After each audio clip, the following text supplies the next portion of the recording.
Yes, please. All right, welcome everyone. So it's an honor to have Dr. Keawe Kaholokula be a presenter for today's interprogrammatic seminar. Dr. Kaholokula does not really need an introduction. He's a professor at the Department of Native Hawaiian Health at the School of Medicine. And he also chairs the program. He's one of the national leaders in the area of indigenous health research. Dr. Kaholokula leads the Center for Pacific Innovations, Knowledge and Opportunities, among several other successful research and infrastructure grants. So without wasting too much time, I'd like to welcome him to present. Thank you.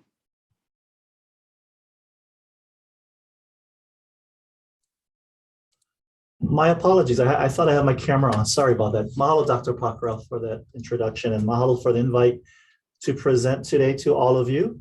And also, I apologize if you've maybe heard this talk in different ways or different settings, but hopefully some of this material today will be new for many of you. I'll be talking to the historical, social, and cultural determinants of Native Hawaiian health. And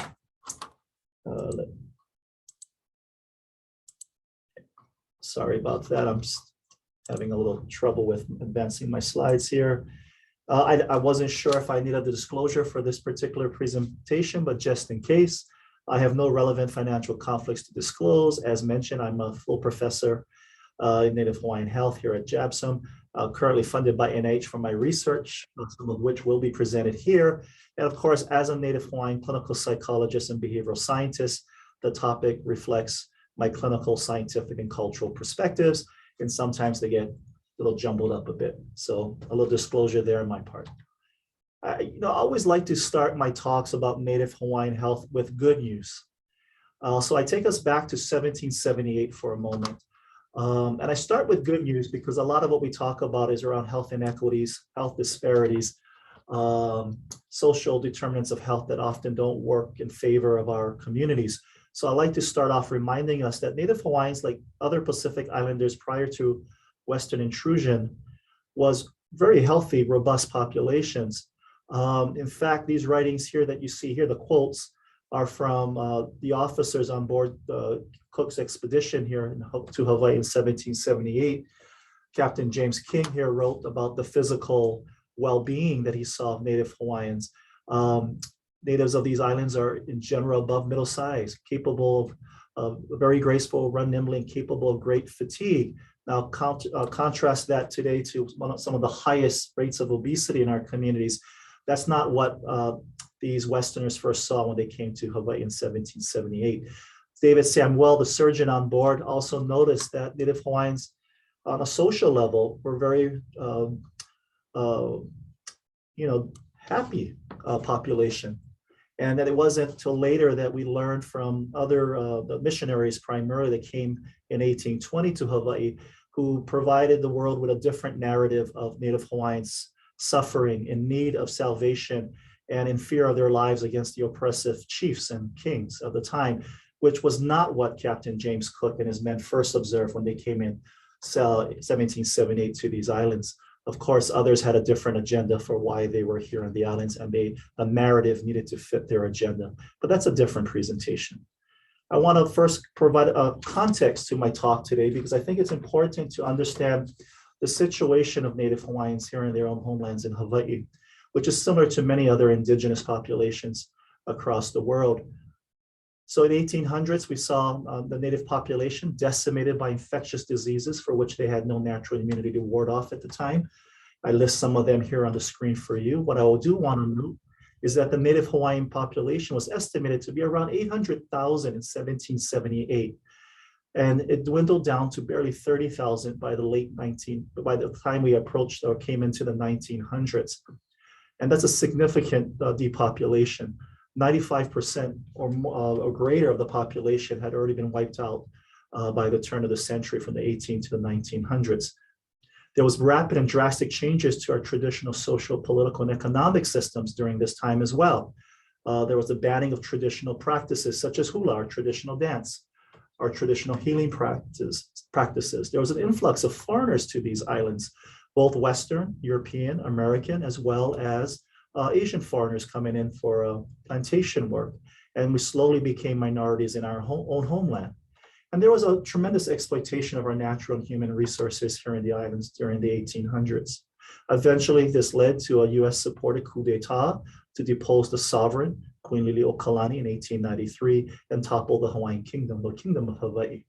Eventually, we were annexed in 1898 and received statehood in 1959. All of these, from 1893 to 1959, all was done under protest by Native Hawaiians. If you don't know, Hawaii is considered occupied territory under international law. The US never legally acquired the sovereignty of Hawaii. Thus, we're considered occupied territory.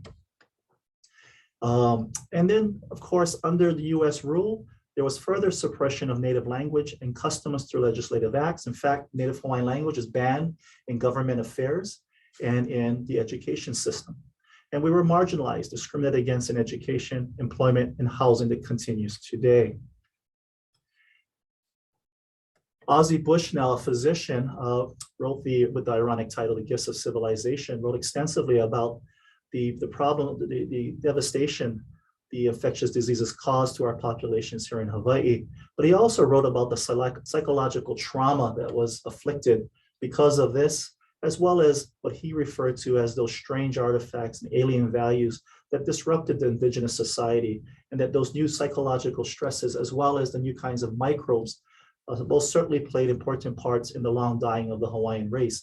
I'm so happy he was wrong about the long dying of the Hawaiian race, and I'll come back to our current demographics today. But this olelo no ea, or proverb on the bottom, na kanako uwale aku no ika uhane, translate as the people dismiss freely their souls and die. Now, I make this point because of the tremendous historical trauma that we talk about, the intergenerational, transgenerational trauma that our communities experience because of these historical events that affected our ancestors and are much a part of our history and who we are today, unfortunately. For better or for worse, these are factors and issues that we're still dealing with as a people, as a community. And you can see why. Tremendous impacts, negative impacts have befallen our communities since Westerners and others have come to our islands, and since the overthrow of our kingdom, and Hawaiians becoming essentially second-rate citizens under the US system. Now, just to be clear on who we're talking about, Native Hawaiians, also referred to as Kanaka Oiwi or Kanaka Maoli, are descendants of the original inhabitants of the Hawaiian Islands. They are anyone with ancestry dating back to 1778. Are considered Native Hawaiian. And as I mentioned before about the population decline, and here is a graph that shows that population decline that I talked about. The estimate here they have from Swanson is around 700,000 to barely 30,000 by the 1900s. And the good news is we are a population on the rise again, and we're expected to approach that for which we was the population size we were in 1778 by 2060. And we're already seeing that currently in the 2020 census. 1.6 million people in the US identify as Native Hawaiian or Pacific Islander. Roughly 46% of those are Native Hawaiians, so vast majority, or the majority are Native Hawaiians. This represents a 31% increase from the 2010 census. So again, overall, Native Hawaiians and Pacific Islanders are a fast-growing population here in the United States. But there are major issues in our communities that we need to resolve and address, and mainly around our determinants of health. And I've listed some of them here for you. The figure there on the left shows in a socio-ecological frameworks many of the issues, concerns, and foci that we're doing to address some of the inequities we see in our Native Hawaiian and Pacific Islander communities. And this actually comes from research over the last 2 decades that we've been doing across the islands, and identifying these different areas of concerns or issues that seem to be related to the inequities we're seeing among Native Hawaiians, as well as other Pacific Islanders. But I want to highlight a few. And I want to just underscore that US occupation is a determinant of health, a negative determinant of health for Native Hawaiians. The historical trauma that has resulted from that occupation is real, and it's affecting our communities. Discrimination, is continues to be an issue in our communities. And of course, in the last few years under the COVID pandemic, issues around discrimination has really surfaced again across the United States, and I would say here in Hawaii as well. And our communities, our Native Hawaiians and Pacific Islanders, are more likely to live in obesogenic environments, toxic environments, and live in overcrowded situations, unsafe communities. Communities that lack the resources needed for healthy living. Also, we know from research that food insecurity is a big issue in our communities, bigger than any other ethnic group here in Hawaii. I don't have to talk much about the livable wage issues. I think we all know a lot about that, living here in Hawaii with the highest cost of living, or one of the highest cost of livings in the US.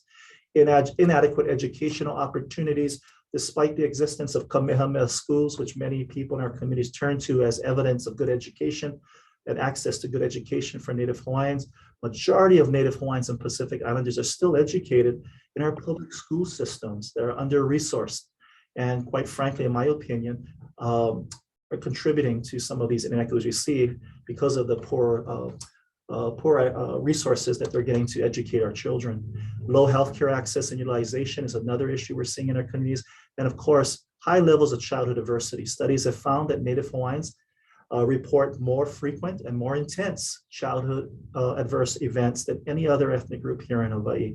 There's actually been national studies of NHPIs across the US and finding the same findings, in which Native Hawaiians and Pacific Islanders experience more childhood adversity. And as many of you know, these childhood adversities also lead to adult psychopathology as well as chronic disease risk. And just to kind of further lay the foundation of what we're dealing with, we have significant health disparities in our communities. And here I've put together both Native Hawaiians and Pacific Islanders because we're often aggregated together in many of these studies. So I'm going to go ahead and talk about it in that context. But basically, leading causes of death, they're not in the particular order of the greatest to the least. Cancer, heart disease, intentional injury, stroke, diabetes. If you don't know, we get chronic disease onset 10 years younger on average than other ethnic groups, especially here in Hawaii, when we compare Native Hawaiians and Pacific Islanders to Japanese and Caucasians. And as a result, we die about a decade earlier than other ethnic groups here in Hawaii. 22% of Native Hawaiians have greater than 3 or greater chronic conditions, comorbid conditions. 75% of Native Hawaiians, as I talked about earlier, report some adverse childhood experiences. 30% are underinsured or uninsured, and 15% live in extreme poverty. And 57% of our houseless community here in Hawaii are Native Hawaiians and Pacific Islanders.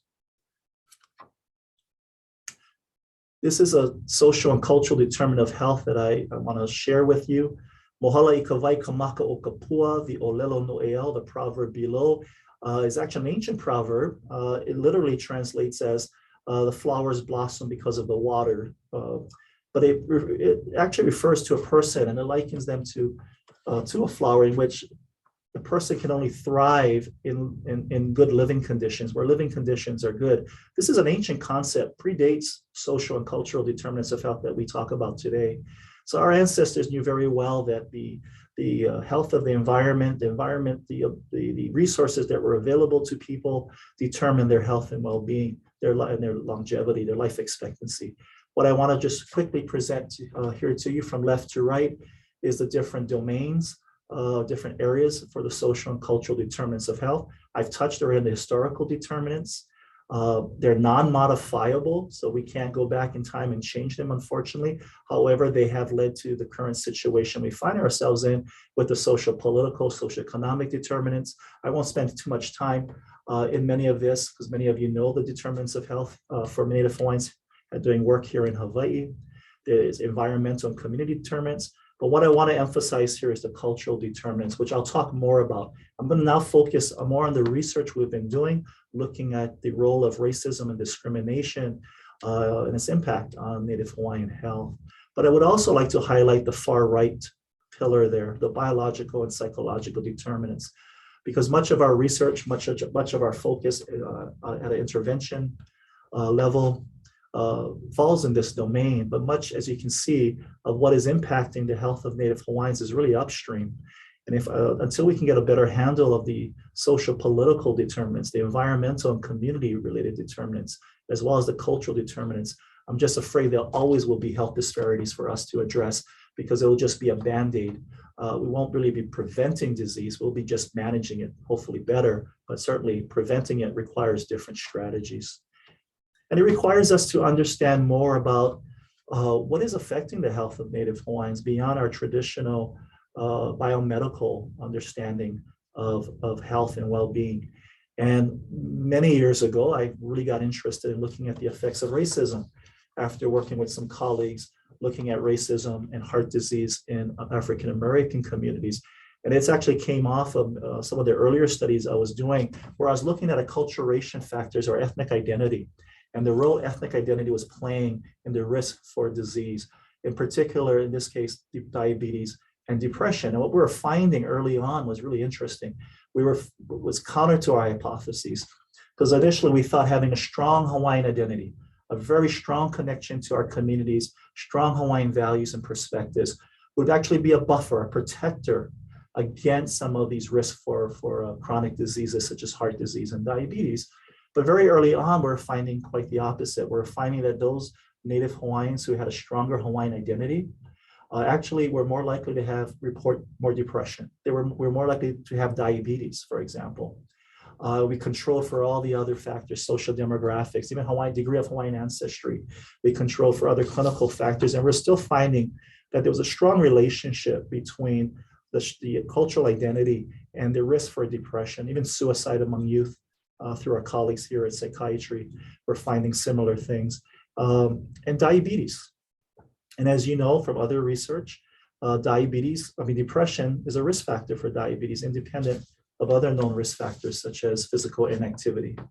So there's something was going on, and we knew it wasn't a causal relationship between identity and these health outcomes we're seeing, and that it was really just a correlational thing. But what was the other factor? What was the factor that was really driving the risk for diabetes, for example, for depression?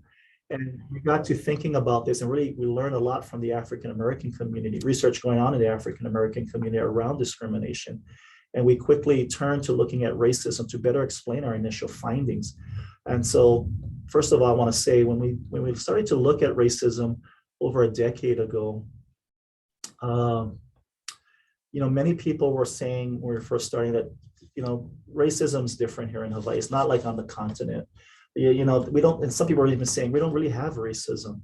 But, being from the Native Hawaiian community, of course, we disagree with that. And when we started to look at it empirically, what we're finding was Hawaiians were reporting a lot of discrimination and oppression. When we look at over the past 12 months, 48% of Native Hawaiians report feeling racially oppressed, often to most of the time. 52% reported feeling oppressed some of the time. And in all of our research over the years, whether on different islands with different samples of Native Hawaiians, we find almost the same thing. None of them report no racism, not experiencing any racism. It's highly prevalent in our communities here in Hawaii among our Native Hawaiians and Pacific Islanders. So we started to look at the effects of racism, interpersonal racism to be clear, and its association with physiological stress, for example, with the risk for hypertension, depression, and so forth. And we're getting some interesting findings. So early on, we looked at cortisol, a stress hormone, to look at the effects of perceived racism on diurnal cortisol levels of Native Hawaiians. And what we were finding here is really interesting. We found a negative association between diurnal cortisol levels and the experience of racism, which all of you might know would be counterintuitive at first, because as you know, usually in response to a stressor, cortisol levels or activity would go up rather than down or be flattened to get the body prepared for the fight or flight response. But when you look at chronic stressors, however, people who experience stress over a long period of time, especially that for which people are unable to manage or deal with effectively, we actually see something different. We see a flattening or blunting of the cortisol activity. And usually people don't respond to new stressors in the normal way that you would expect, which is an increase in cortisol. And we were seeing that in Native Hawaiians. In Native Hawaiians, who reported more levels of experiences of racism actually had lower diurnal cortisol activity, a flattened pattern in association with the perceived racism. We also adjusted or controlled for numerous factors, social demographics, general psychological stress, because perhaps those who just perceive more stress, just will perceive more racism. Just the world's just a terrible place. But even after adjusting for other factors, it still had a robust, pretty robust association with the cortisol levels. We also find elevated systolic blood pressure you would expect that was positively associated with the experience of racism. We also look at hypertension risk. Granted, this was self-report, but in this initial project, in which it was actually for two of our medical students that was conducting it, they were able to link the perceptions of racism, interpersonal racism, with hypertension risk. So those individuals who reported having hypertension were more likely to report greater experiences of racism after adjusting for social demographic variables. Other colleagues have found an association with obesity. We found in several studies an associated with depression and psychological distress. One of the studies we've been doing, actually Dr. Andrea Homosura, as part of her dissertation, she is now an assistant professor in our department. She looked at cardiovascular reactivity and recovery in Native Hawaiians, among Native Hawaiians in response to racial stressors. So she actually designed a study in which she had developed a series of racial stressors, one being considered neutral, and another being considered blatant, another considered the subtle racism. And she used social psychology techniques and strategies to develop and create these stimuli to be tested experimentally with Native Hawaiians. And through her testing, indeed, she was able to come up with a very distinct neutral interaction or stimuli, as well as a subtle and blatant stimuli. And using Native Hawaiian students, she hooked them up to measure their blood pressure, heart rate over the course of the experiment. She also mixed up the presentation, as you would expect, to make sure there was no reaction to the order of the presentation of these different stressors or levels of stressors. And what we found was really interesting. And what she did was identify pre-experiment the level of baseline experience of racism, and categorize them as either those who experience and report a lot of experience of racism or very little, very low. And we were able to look at whether there were differences between Native Hawaiians who were, I guess, primed for discrimination versus those who were not.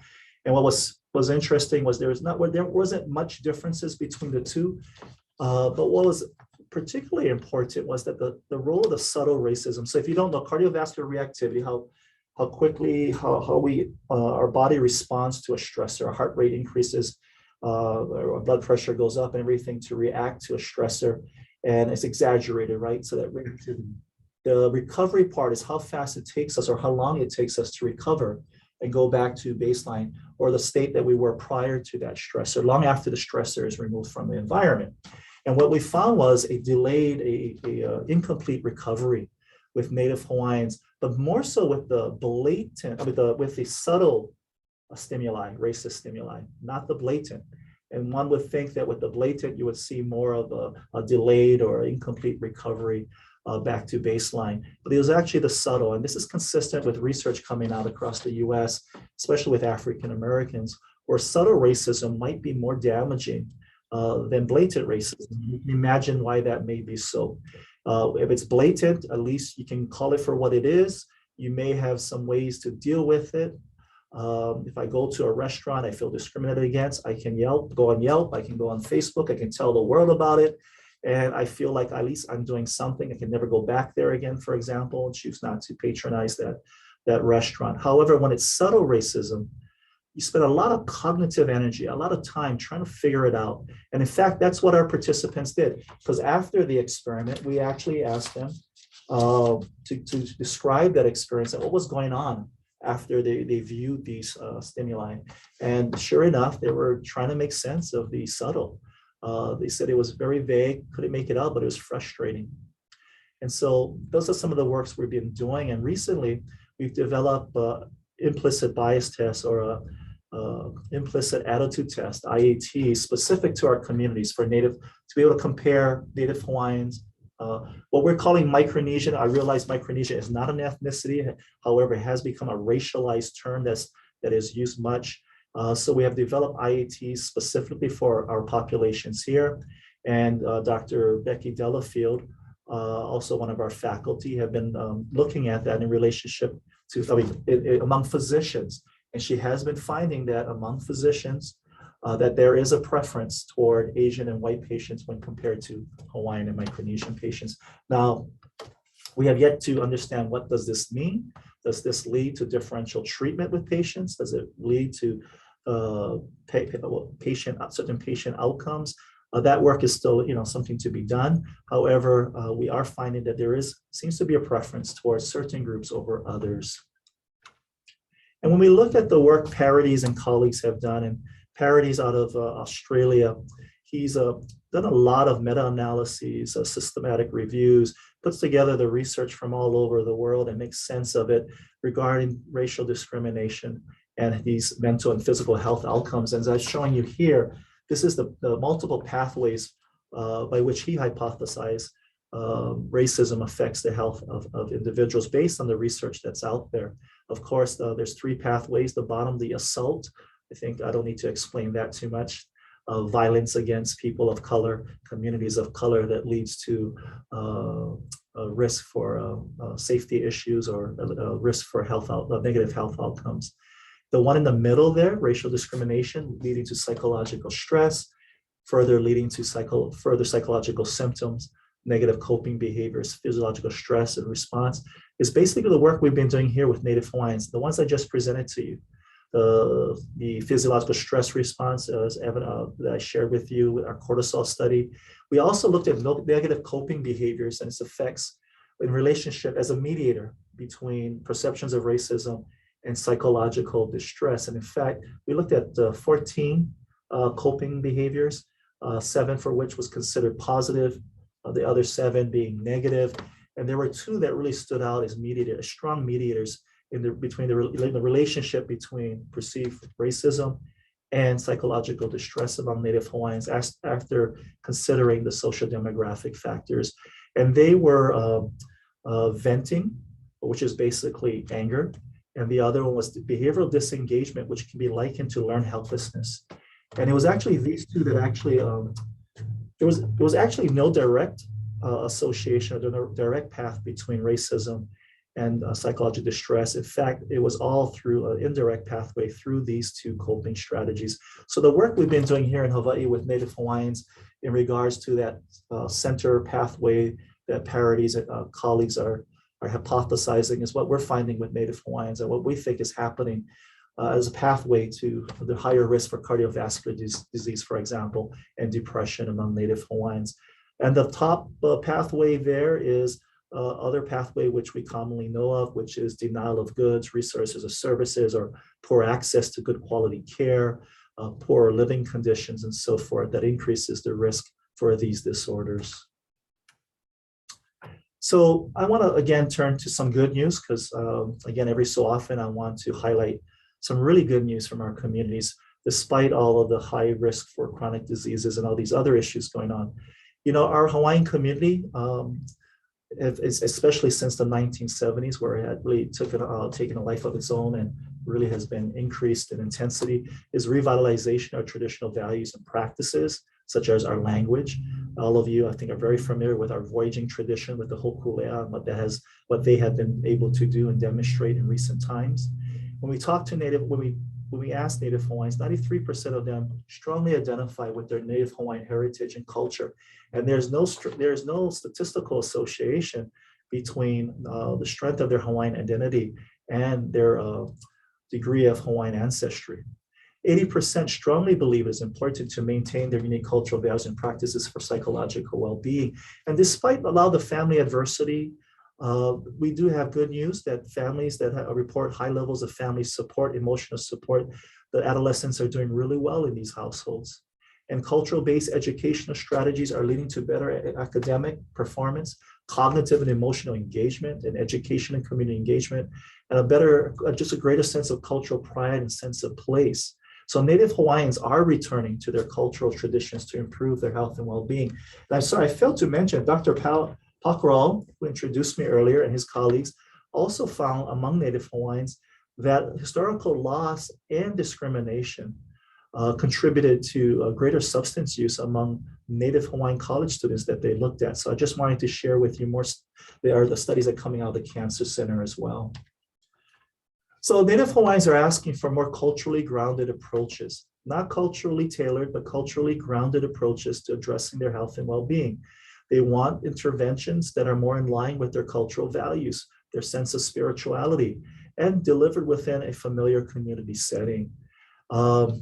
So one of the things we thought about over a decade ago, looked at, was whether or not hula, let me go back here, hula, whether or not we could leverage our cultural dance of hula for health promotion to address, in this case, heart disease, the risk for heart disease among Native Hawaiians. Now, so about, I will say 12 years ago, we started to have discussions with humuhula or hula experts in our communities, cultural experts, cardiologists in our community about whether or not we could scientifically look at the effects of a hula-based intervention on improving, in this case, blood pressure control among Native Hawaiians with uncontrolled blood pressure. Now, why hula, and why use it as why start with hula as a cultural grounded approach? Well, one, it's the hallmark of Hawaiian culture, and it appeals to so many people. So when you think about our ability to sustain and scale it up and out, hula makes a lot of sense. And actually, if you don't know, there's more hula schools outside of Hawaii than in Hawaii, such as Japan, Mexico, and Europe. Hula is comprised, as you all know, of specific controlled rhythmic movements that illustrate the meaning or poetry of our dances and songs, but we can control the intensity and duration through the choreography of these dances, thereby modifying the hula for people of different physical capacities. So we began this journey, again, over 12 years ago, really using a community-based participatory research approach. And we started from the beginning. We engaged the kumuhula, the hula masters, the keepers of the tradition, to really determine if, one, this was appropriate to do. Again, we were taking a Hawaiian cultural practice, a very esteemed cultural practice, and we were now going to apply it to a scientific test, to potentially a controlled trial. And we wanted to make sure we did this right, and we had the support of our communities. And we also were concerned that, as a culturally grounded approach, that we didn't sacrifice or change the hula so much that it really became something that wasn't recognizable in our communities, and that it favored too much a more Western approach to health promotion. We wanted to make sure it was similar to what you would expect to get in a real hula school, delivered by a kumuhula. And then we engaged our hula masters, and what we found was they were very supportive. In fact, they reminded us of the traditions, the history of hula, and that hula has a history of healing and restoring health. And then we talked to other researchers. We got scientific experts in the area to look at what cardiologists to the table, psychologists and others, to begin talking about whether we could leverage hula and design an intervention that would be effective. And we also talked to Native Hawaiians and their families, patients that were dealing with cardiovascular disease, hypertension, to get their thoughts, whether or not this was something they would see as appropriate to manage their health. Would this be something they want to engage in? And what would they see, what are the connections for them to their lifestyle, to their cultural preferences? And very much in line with what the kumuhula were saying, they were saying that, hula, unlike more traditional Western approaches, accounts for our spirituality. It's part of our culture. There's also a social side to it because it's delivered in a group setting and emphasizes ohana or family orientation during the time that they're with each other in these classes, as well as the physical activity that they're getting from the dancing itself. And so with all that as a foundational work, we're able to develop and test, do some feasibility studies using hula with the idea of addressing hypertension management. in Native Hawaiians. And we did a number of things first. We needed to establish that hula could actually get the kind of physical activity level that is recommended nationally for health promotion. And so what we did was we look at the METs, the metabolic equivalence test for hula, and compared it to existing sports, for example, or other activities. And as you can see, hula on average got 6.6 METs. So at rest, it's one. As of course, as the higher you get, the more intense the exercise, the activity becomes. And it was equivalent to a tennis game. At the lower intensity level, it was equivalent to a pickup basketball game. And at the higher intensity level, it was much more like a regular basketball or volleyball game, given the amount of time you're doing that activity and the amount of exertion that's going on. So we were really, really confident and happy about this because this was the first time hula was actually tested this way. And we were confident that we could use hula as the basis, a physical activity basis for a health promotion or a hypertension intervention. And so what we did was we worked with Kumuhula Makwana de Silva as our Kumuhula expert. The good news is she also had a degree in physical education, which really made it even better because she was able to really understand what we were trying to do with hula and develop the hula lessons that were appropriate. And what we came up with was really 12 weeks of hula lessons. 1 hour per group delivered 2 times per week by trained kumuhula who are trained in the protocols we developed. On the right there is the table you can see.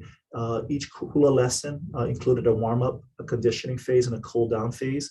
We took measures of their heart rate and so forth during the entire time to make sure they were getting the level of physical activity they needed, and appropriately so. We extended the conditioning part over time from 20 to 40 minutes. So a majority of the time was spent in the continuous dancing phase. With that, we also was able to culturally tailor some heart health education, such as the importance of sodium reduction and other stress management, talking more effectively with your physician and medication management and so forth. 4 hours worth of culturally tailored materials or education curriculum. And this was all designed again by our kumuhula and tested. We did went through numerous protocols and testing with actual halal or hula students to make sure we were thinking about this correctly. And the class components, as you can see, were, as I mentioned earlier, we were actually very, very cautious about playing it safe with the participants. And I'm actually missing some slides that I meant to put in here. So I'm going to jump. So what I'm going to do is jump to a 5-year study. So with the protocols in place, we actually tested that 3 months version, 3 months of our hula intervention. So to deliver twice a week for 1 hour each time over 12 weeks. And in a very small randomized control trial, it was about 57 people randomized to either a waitlist control or to immediately receive the 3-month intervention of hula. What we found was a significant reduction in systolic blood pressure. And these were Native Hawaiian adults who had uncontrolled hypertension. So their systolic blood pressure was 140 or greater at the baseline. And we had, in our pilot test, we found that that the intervention was superior to the waitlist control, in which a significant number of those individuals were able to lower their systolic blood pressure. But what we also found was really interesting during that pilot project, before I get into this 5-year study, my apologies for forgetting the additional slides here. But what I do want to share with you, which I'm going to come back to in the discussion, is that what we also found was that the improvements in social engagement predicted the improvements in blood pressure. But another thing that was associated with the improvements of blood pressure was the perceptions of discrimination. So as a result of undergoing the 3-month intervention during our pilot test, those who received the intervention, and they were both Native Hawaiian and Chuukese, so not all of the 57 participants that were randomized, about half and half, not all of them were Native Hawaiian. Half were Chuukese, the other half were Native Hawaiian. We saw no ethnic differences in the outcomes or the acceptability of the intervention. But what we did see was in both groups, Chuukese and Native Hawaiians, as a result of undergoing the hula intervention, their perceptions of racism around them decreased significantly from baseline to 3 months.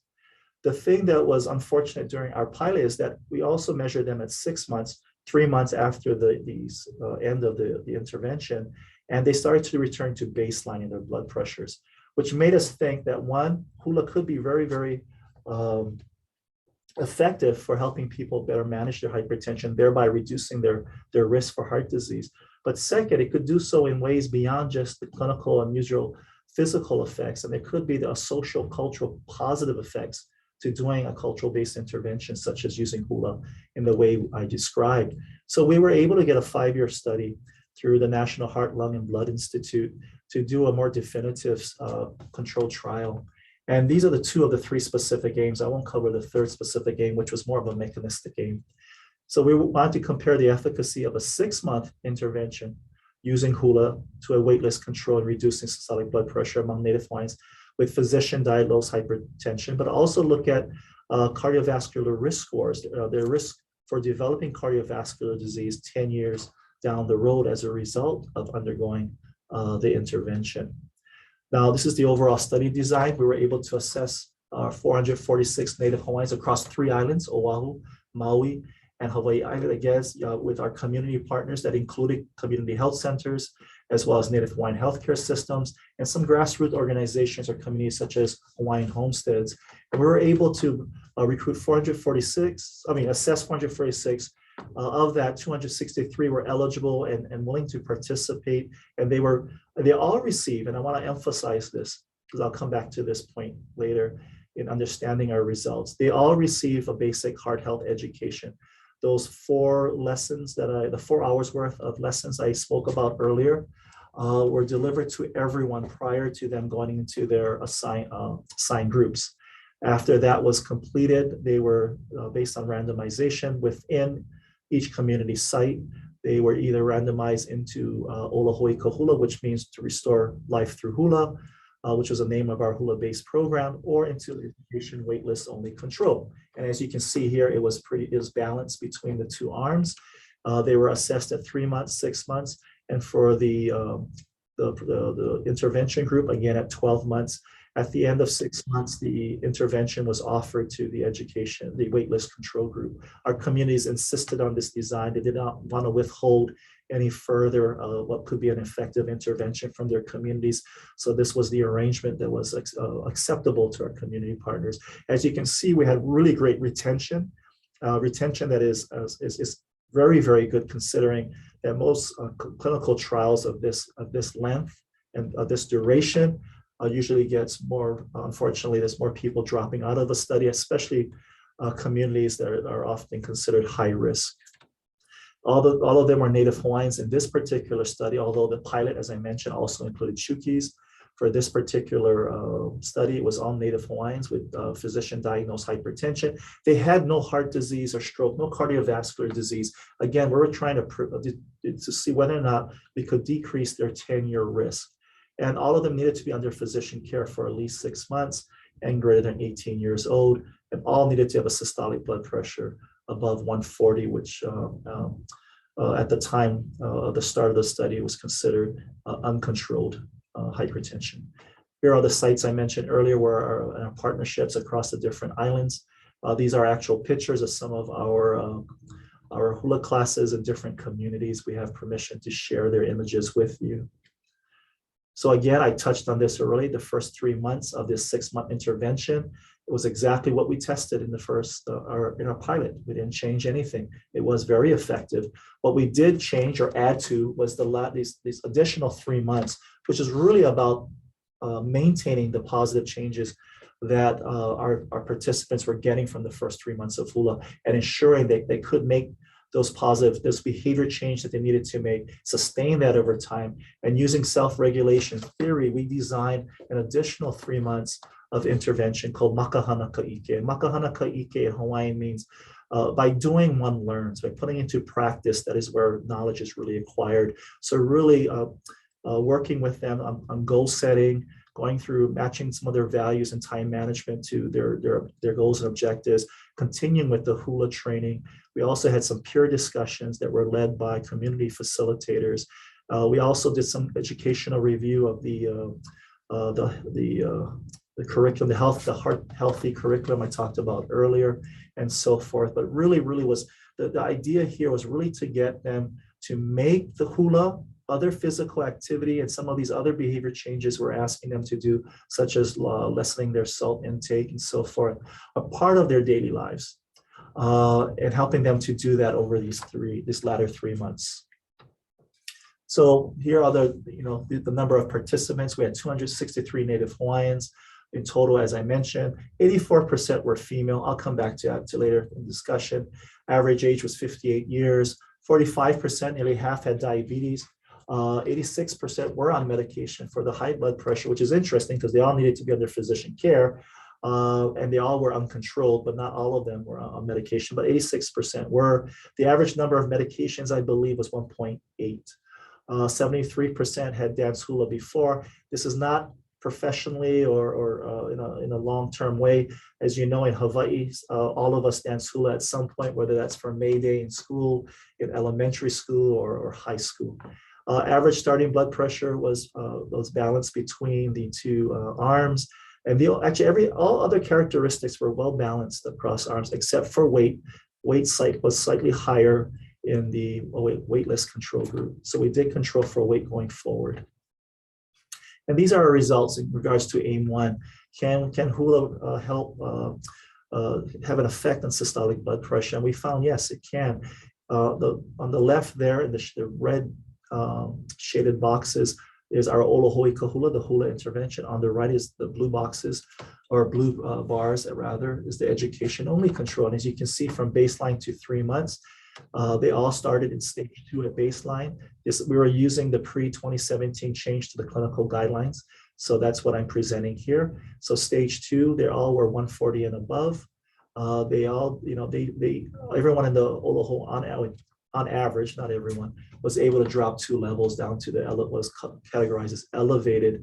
And we saw a slight reduction at 6 months, a further reduction in 6 months. The education only never reached that far down, never went under 130 on average, and kind of maintained at 6 months there. And that difference was statistically significant. More importantly, when we look at it, perhaps this is where the clinical significance might come in, is the number of individuals that were able to drop 130 over 80, below 130 over 80. And as you can see, it was 2 times higher in our intervention group. 43% of those that received the hula intervention were able to get their blood pressure down so low that it was considered controlled, fully controlled, whereas only 21% of the control was able to do that. Remind you, this is not a true control. They did receive the heart health culturally tailored that was previously tested with Native Hawaiians and Pacific Islanders and found effective, was given this at prior to being randomized, if you recall. So they basically all receive heart health education and some attention as well. So this is truly not a control group. And remember, all of them are under physician care, being treated for hypertension.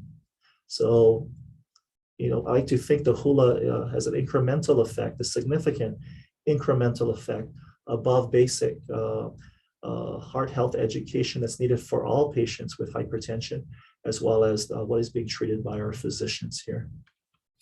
And when we look at AIM-2, 10-year cardiovascular disease rate, we went back and forth on the appropriate risk calculator to use. We ended up with using the Framingham risk score calculator based on consultation with some national experts and around hypertension experts and so forth. A lot of conversation. Eventually, we settled on using the Framingham, and using the Framingham calculator. So we did collect some. We did some tests to get their lipids, their HDLs, their LDLs, and other things that we needed to enter into the risk calculator. And when we did that, we found that those who received the hula, again, about 2 times greater reduction in their 10-year risk for cardiovascular disease compared to the control group. Now, again, I caution you on how we can interpret this because, again, a lot of these risk calculators have not been adequately validated. In fact, not validated at all with Native Hawaiians or Pacific Islanders. There's been some work with American Indians, but yet, still not much work to better understand what these scores mean. It would be safe to say whatever the absolute value means, there was a reduction that was greater than that in the control group. And then we looked 1 year later, 12 months after starting our study, after entering the intervention, 6 months after stopping the intervention, at least the formal part of our intervention, whether or not By the way, we also saw significant improvements in diastolic blood pressure, which I did not present. I was focusing here on the systolic, but we also found significant reductions similar to the systolic for the diastolic blood pressure. And when we look at all of this, as well as their risk scores at 12-month follow-up, we found that there was no significant change in the improvements, that they maintained essentially the improvements we saw at 6 months, which is quite different from our pilot project. If you recall, I mentioned within a matter of 3 months, they started to return to baseline as far as their blood pressure. We did not see that. That was a good news for us. We saw that it was maintained 6 months post succession, the stopping of our intervention, cessation of the intervention rather. So summary, colonization and racism are key determinants of health for Native Hawaiians. Racism is associated with both physical and mental health conditions to include hypertension, obesity, and depression. Revitalization of traditional perspectives and practices offer a pathway to health equity for Native Hawaiians, as we demonstrated through our hula study. And leveraging Native Hawaiian cultural practices for health promotion can result in both clinically and culturally meaningful outcomes. So what I did not present to you was the aim 3 that I talk about that was mechanistic. We're actually looking at a structural equation model, looking at what might be the mediators of our intervention effect on blood pressure and cardiovascular disease risk. And actually, Dr. Tom Wills is helping us, as well as Dr. Palov, to complete that. And we're finding, again, that maybe we are seeing a similar effect with the role of discrimination, that discrimination somehow also might be a modest mediator in the effects, meaning that our intervention somehow is affecting their perceptions of racism around them, as well as that is affecting their blood pressure in a positive way. So we're hoping to have more, as we look further into the data, to understand better, how do we get these results? I don't think it's the physical activity alone. I think there's some other things happening that's leading people to make positive changes in their lives that is leading to the blood pressure improvements. We do know that those who participated in the hula intervention also had better compliance or adherence to their medical regimen, or their medication compliance or adherence rather. So we do know that it had an effect on them in that way as well. So more to come, hopefully. But again, thank you for your time, and this concludes my talk for today, and I welcome any questions. And I just want to mahalo nui, thank our funders. So much of the work that, especially the hula project that I presented, was supported by the National Heart, Lung, and Blood Institute. The other work on racism in particular, mainly through the National Institute of Minority Health and Health Disparities. I would like to also just quickly mention we're currently adapting our hula intervention to address the vascular risk factors for Alzheimer's and other related dementia with funding from the National Institutes of Aging. We'll be starting a clinical trial looking at the effects of our hula intervention modified for older population of Native Hawaiians and other Pacific Islanders as well, to see whether or not we can improve the vascular risk factors, being diabetes, heart disease, hypertension and so forth, dyslipidemia, but also the effects on cognitive functioning. So we will be measuring their cognitive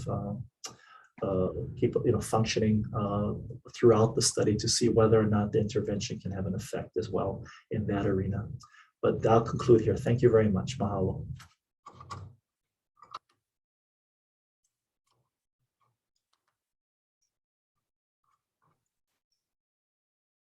Are people still there?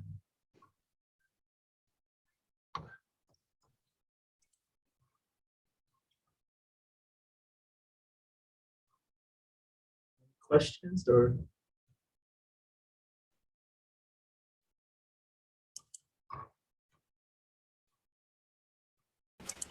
You found that you had a 84% in one of your study were women. Do you think that what you're studying has a differential gender effect? Were you able to evaluate that? Yeah, thank you, Barbara, for that question. I meant to come back to that. I forgot. Thank you. Yes, well, let's be clear, because everyone's saying, oh, this probably because it's hula, you had more women. That may be true. But quite honestly, with all of our trials that we've had, whether it's for lifestyle intervention to address obesity or diabetes, we usually have roughly about 80% women participate. It's just unfortunate we can't get more men. But we did look at whether or not gender had an effect on the outcomes. based on, it's a sample size issue, of course, but we did not find that it differed. It benefited both men and women in the same way. And we are trying to make a stronger effort to get more men into our study for the current project that we're doing. Yeah, thank you. Thank you for that question.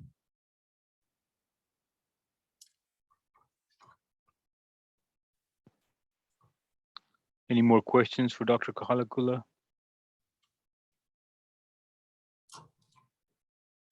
Are there any plans for pushing out these interventions? Let's say in the DOE system and the school system. And it seems like just the education alone had a huge impact on the high blood pressure rates. So I mean, it seems like it would be a great idea to establish something similar to the DARE program, where you come in for a day, try to apply these interventions to students at younger ages. But are there any plans in the works for doing such a thing, out of curiosity? Well, as far as getting our hula intervention out into the community, we have talked about getting into our school systems. Actually, our Kumu Hula Mapuana de Silva has a number of our students who actually work in some of our school systems and have an interest in bringing this into the schools. The good news is our intervention is now being used by several clinics here in Hawaii, to include Queens Health Systems on Hawaii Island at their North Hawaii site, as well as some of their ambulatory clinics here on Oahu. And they're collecting data, and they're finding that now when applied into, when delivered in a real world setting, outside of a clinical trial with all the controls, they're still finding improved blood pressure in people who are uncontrolled in the program. So we're happy that it's continuing and people are utilizing, which is what you don't get usually with your standard culturally tailored interventions. I think with hula, it's so appealing that a lot of clinics and others wanted to immediately adapt it for their settings. And so we help them with that. We actually provide funding through our ulu funds from Queens that goes out to the communities via our department to help them get started and trained in offering. The good news is we actually identify kumu hula that are specific to the communities or the areas where these interventions are being delivered, so that it's relevant to their area. As you know, with hula, it's very place-based. And so we want to make sure that's, that's done right. So that is happening already. Aloha Care now will reimburse. They have a program to reimburse for certain Hawaiian practices, hula program, and our project actually helped to inform that, to make sure they were comfortable in reimbursing for this, for hula as a health promotion strategy. I hope I answered your question, Ryan, but as far as getting it into the schools yet, we have talked about it. It just hasn't happened yet, but it is an idea that we have spoken about.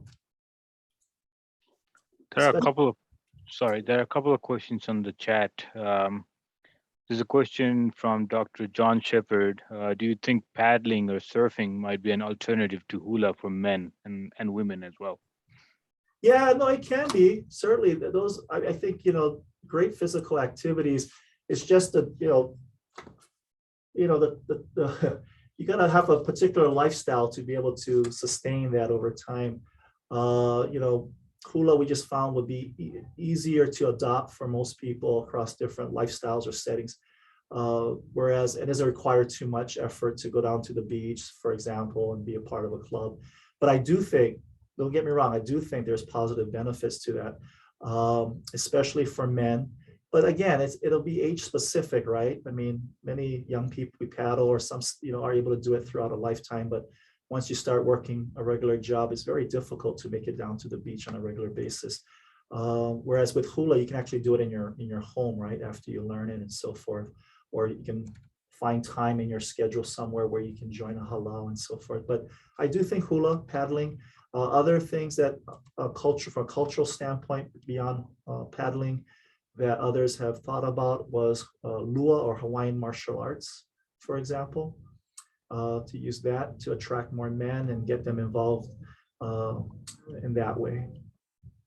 I think Sharday also has her hand up. Yeah. Mahalo. I was just curious if you have specific mana'o on the possible impacts of colonization versus occupation? If there's, or if you see that as kind of having the same or any differences there? So your question, Sade, is more of a broader political question rather than, are you asking if those have an impact on the results or the experience of racism, or just my thoughts in general about that historical thing? Well, I've seen Aboriginal or First Nations people specifically point to colonization in their research papers. So I guess I was just curious if you are specifically calling out occupation instead, or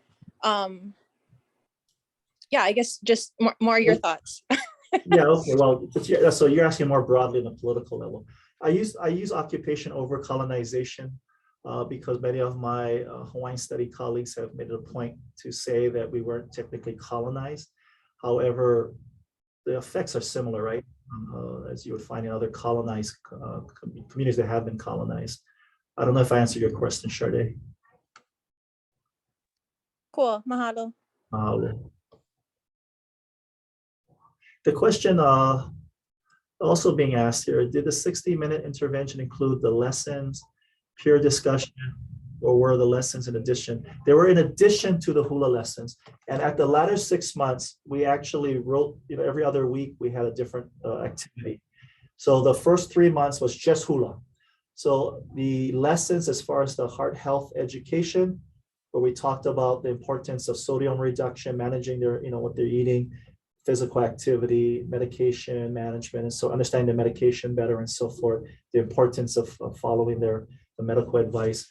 That was all done up front within the first 2 weeks prior to getting randomized. So once they were randomized, the first 3 months was just hula. Then the latter 3 months of that 6-month intervention, it alternated. So 1 week it was hula, next week was a peer group, and the next week was lessons and so forth. I hope I answered your question. Thank you. There's one more question in the chat before Hallie's. Oh, yeah. Dr. Pian. Yeah. Testing the hula outside of Hawaii, I guess, is the question. Where it might be less important. Well, I don't know about less important, especially for certain groups out there in the community elsewhere that obviously practice hula. Like I mentioned, hula is there's more hula schools outside of Hawaii than in Hawaii. We actually, so part of our pilot studies, our feasibility studies, we actually had a diverse group of people participate. So non-Pacific Islanders, non-native Hawaiians. It was very well received. And in fact, we saw benefits to their blood pressure and other clinical measures in a very small sample where we tested initially the hula intervention at Queens Hospital, at Queens Medical Center, actually. So I would say it does benefit more than just Hawaiians. And it could have benefits for others who value this, right? Again, this is a culturally grounded approach. I'm not saying it's going to be effective for Germans or for Irish people. It's going to be effective for Native Hawaiians and perhaps Pacific Islanders that share similar values and really to address their particular health disparities and inequities. I know in science, we're often concerned about how this generalizes to other populations, but they may actually inhibit us from actually finding solutions for very specific populations. Sometimes one size does not fit all. And we just need to recognize that and find a size that fits for our communities. I hope I answered that question. I guess one last question is hand raised. Sorry, thank you for answering earlier on. I had one additional question. So there are racial and ethnic disparities in bone mineral density. Especially in postmenopausal women, it's an issue. And in groups, especially with patients with cancers like myeloma, with bone degeneration over time. I was just curious if anybody has looked at, or if anybody was planning to look at, the effects of the hula intervention on bone mineral density in these populations, and if it could be used as a possible intervention for encouraging osteogenesis. Yeah, it will be interesting to look. I mean, we know exercise can help, right? Especially weight-bearing exercises and so forth. And hula, to some degree, there's a lot of up and down with the legs that might be almost like squatting. Yeah. But I no, we haven't looked at it. Would be interesting though, Ryan. Are you suggesting a collaboration? I don't know, not yet. I'm still a graduate student, so there's not much I can do. Oh. But it'd be interesting because the weight-bearing exercise has always been a big one for osteogenesis. But with things like walking, possibly the simplest weight-bearing you have, it's been shown to really only affect the long bones in the legs and the hips. In order to make any kind of impact on, say, the spine, you need some kind of more rigorous weight bearing, like performing weight squats or something. But it'd be interesting, since there's so much dynamic movement in hula, if it could impact the spine or any other structures that are affected by these. Yeah, and as you know, you can use implements to dance hula that can have weight to them. I mean, I've danced hula where I've held something for about 10 minutes up in the air all around, which puts it's almost like you're doing presses for your shoulders at times. So there's be interesting, right? That's not my area, but we welcome collaborations, and if there's more ways to show benefits of dancing hula in other ways, that'll be great. Thank you very much. Appreciate it. Yeah. See, these are like 50 pounds. Thanks, Sharday. Okay, it's 1:10, and I guess we'll end the seminar here. Thank you everyone for your time, and especially thank you, Dr. Kaholokula, for your time and for the wonderful presentation. Thank you. Thank you, everyone. Take care. Aloha. Bye.